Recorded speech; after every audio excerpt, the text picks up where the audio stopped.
guys, thanks for joining me and welcome to my channel. This is your reading for Chiron and Aries, and I'm a little sorry that it's coming to you late, but I had to regroup and I got my answers and it's going to make the channel better. Listen, my life revolves around the channel right now and I love it. Like, it's my pet project and it's become such a thing. For a long time I couldn't really do it 100%, so now it's like, ooh, I don't want to get ahead of myself, but it feels good. So I hope you guys don't mind waiting.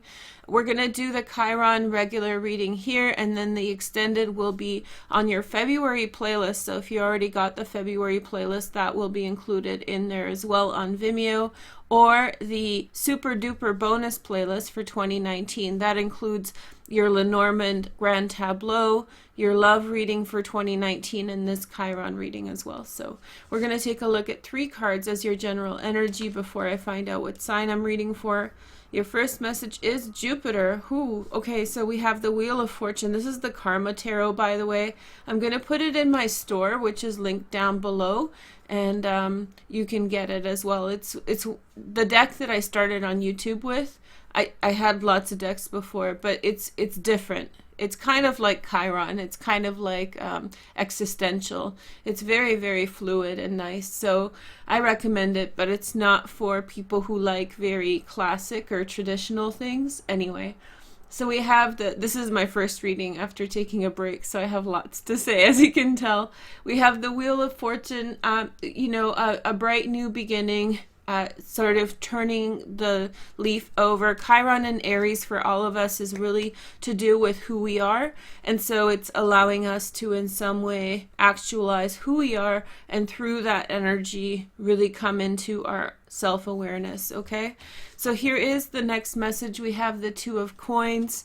There is a kind of contending with the newfound knowledge that you have received about who you are, contending and understanding exactly why things are the way they are. Then we have the King of Wands, a Sag, a Leo, or an Aries, with secondary transits in fire, Sag, Leo, or Aries. So very fiery man or woman. And this person in some way is...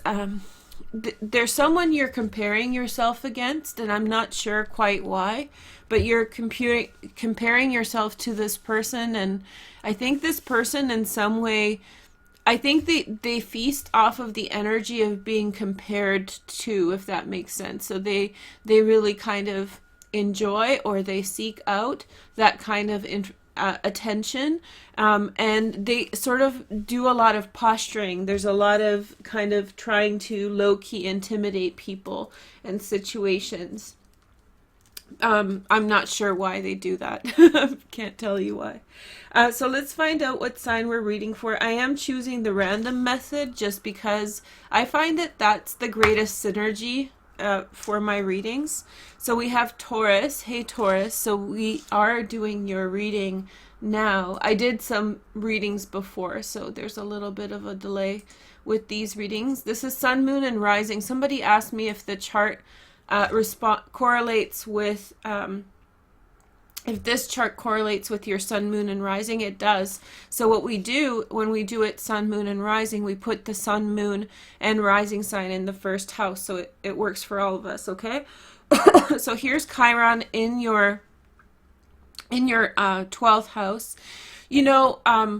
It's like, what makes you tick, and you're going to be challenged on that. Like, what makes you tick, what makes you Taurian, what makes you really want to do the things, what are your motivations, which is weird for a Taurus because you're so self-assured most of the time. So it feels like, you start the season, it's a 6-year cycle, 2009, 7-year, 2019 until 2026.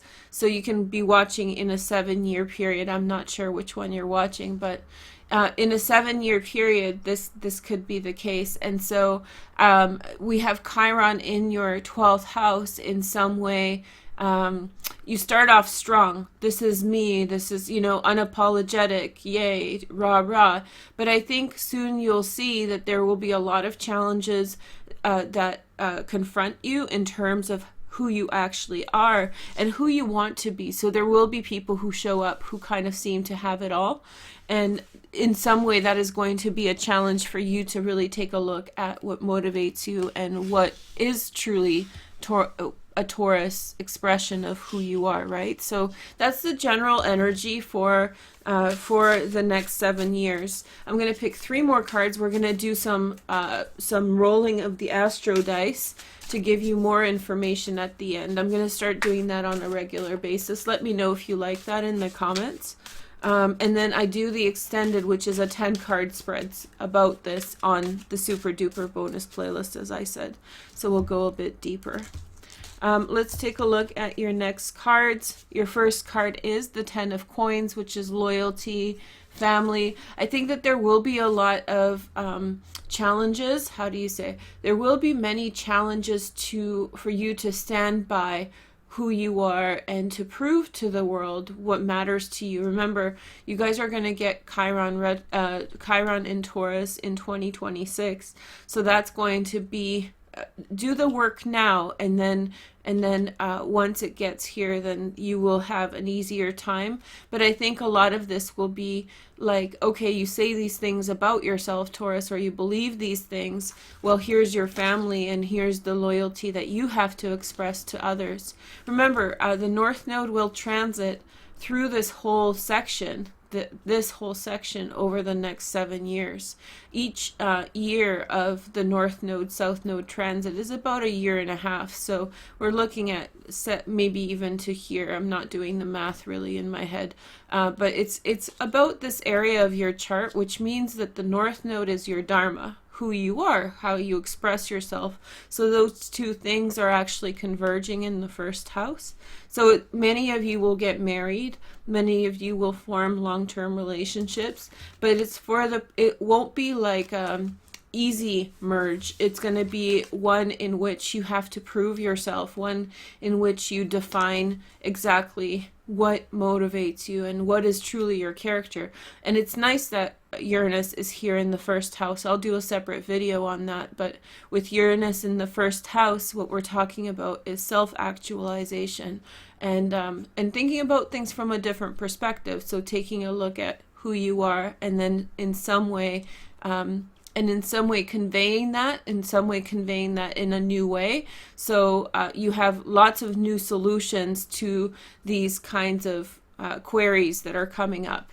So Chiron in the 12th house, just as a summary for those of you for whom that got too abstract, represents that in some fundamental way with how your deep psychology works, there will be an expression of who you are at the core level, and that core level will express itself, and there'll be questions about that. It's like, what actually motivates you?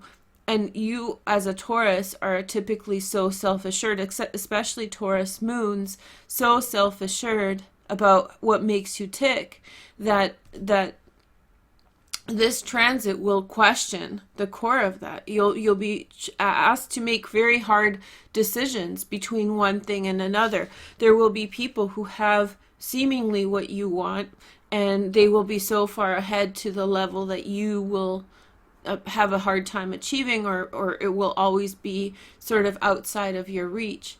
But it always will bring you back to this core energy of the 10 of Pentacles, which is you have what you need, you have the loyalty you need, and it'll be a bit of a check each time, like, I don't really want this, look at him, he's so unhappy, or her, she's so unhappy, and finding peace in the struggle of decision and paradox, which is a tough thing for Taurus because you like things more black and white.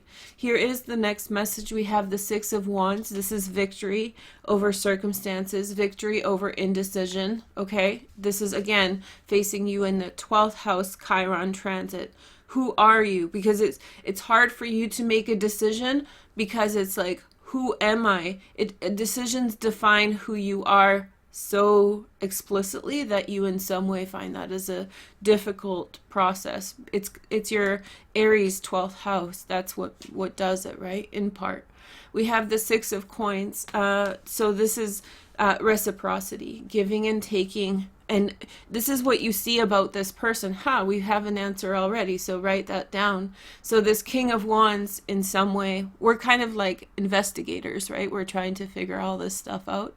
So we have the King of Wands here, and he in some way seems to be so opulent and so comfortable within who he is, and he makes it, remember, he makes it seem that way too. So he has it, but he also flaunts it. And then the Six of Coins is, but he doesn't have reciprocity. So if he broke his leg, nobody would bring him chicken noodle soup, you know, that kind of thing. Hopefully not chicken noodle soup, hopefully vegetable soup with beans. But anyway, so why don't we do this numbers game? Numbers, and I have two sets of dice for planets. Let me know if this helps. I think it's going to help. So the idea here is that I'm going to roll the dice and give you a couple numbers to work with. You can write those numbers down and use them, you know, in your like relating to the transit, or when you're having these issues relating to the transit, or possibly look out for the transits of the planets that, or transits of the transits that will in some way affect you through this time. So I'm going to roll them all together. So this is what we got. And it's not supposed to be too interpreted. I think that it's supposed to just sort of come up for you in your life some way. So we have the moon transit, so watch out for the moon. The hardest transit to watch is the moon, because it moves through each sign in 2.5 days. Then we have the number 12, which breaks down to 3. That's the top. This is a 12-sided dice. And then we have the number 11. I always like the number 11, 12, 1, 1, 1, 2. So there's that energy. And then we have the Mercury, which is communication. Mercury is kind of tough to follow as well, as it moves quickly, but not like the moon. So in certain transits, this is a little bit of deeper astrology. In certain transits, there's certain angles and conjunctions. Conjunctions means when the moon transits next to your sun, for example, that's a new moon conjunction. So you need to start like paying attention to your chart and figuring out how that is an aspect to your chart, your natal chart, and see if there's any patterns. So watch for moon, watch for Mercury. If that's way over your head, that's okay. Just watch for when moon and Mercury are in Taurus. That's a great place to start. And look out for the numbers 11 and 12, and that breaks down to 2 and 3. So I don't know if that's a message for some of you, but hey, I have 7 and 7 looking at me from the side. I like that. I hope you guys have a nice day, and I will talk with you soon. Take care. Goodbye.